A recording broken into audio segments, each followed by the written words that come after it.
Prior to the Industrial Revolution in the late 1800s, fans were used for ceremonial purposes, status symbols, bug repellents, and air circulation.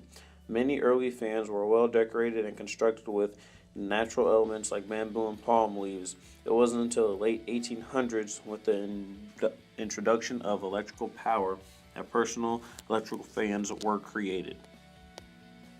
In the 1920s, advances in design and industrialization led to widespread use of the system in households. Throughout the century, the system has had very little upgrades.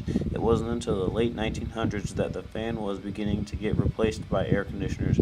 However, in 2009, engineers at Dyson created a device that revolutionized the fan by creating a system that doesn't utilize blades. Instead, the fan uses a hidden motor within the pedestal to draw in air. The air is then pushed out by an impeller over the circular shaped halo.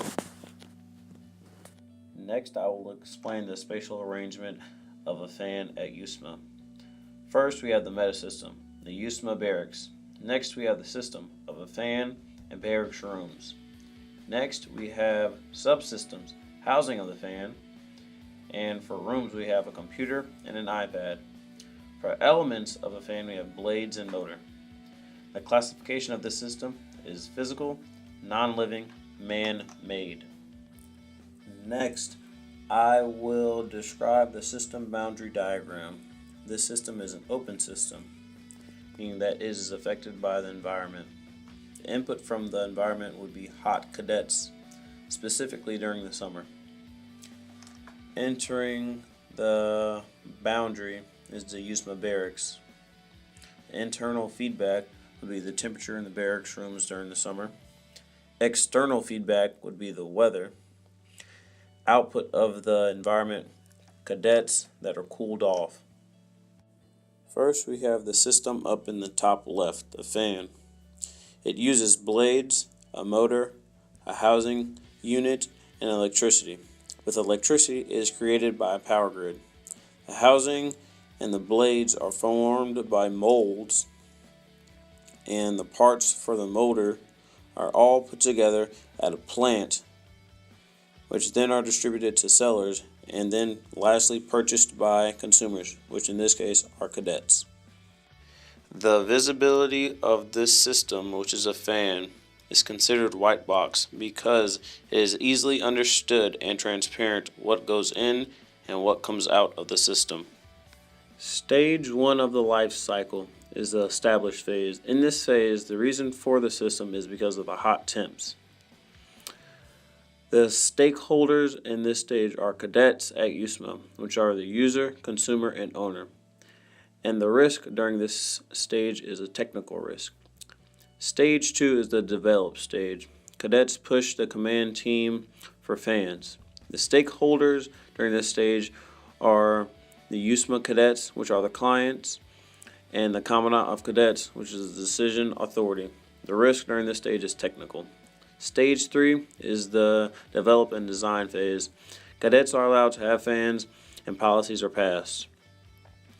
Stage 3 stakeholders consist of a command team, which is interconnected, and cadets at USMA, which are the consumer and user.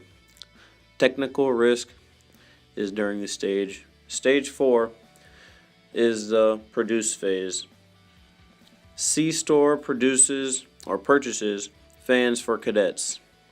The stakeholders are the C-Store staff, which are interconnected. The risk during this stage is a cost risk. Stage 5, C-Store sells fans to cadets. The stakeholders during this stage are the C-Store staff, which are the consumer, and cadets at USMA, which are the user. The risk during this stage is cost risk. Stage 6. Cadets utilize the functions of the fans, which produce airflow in barracks, in turn cooling the cadets down. The stakeholders during this stage are cadets at USMA, which are consumers, and the risk during this stage is a technical risk. Lastly, Stage 7.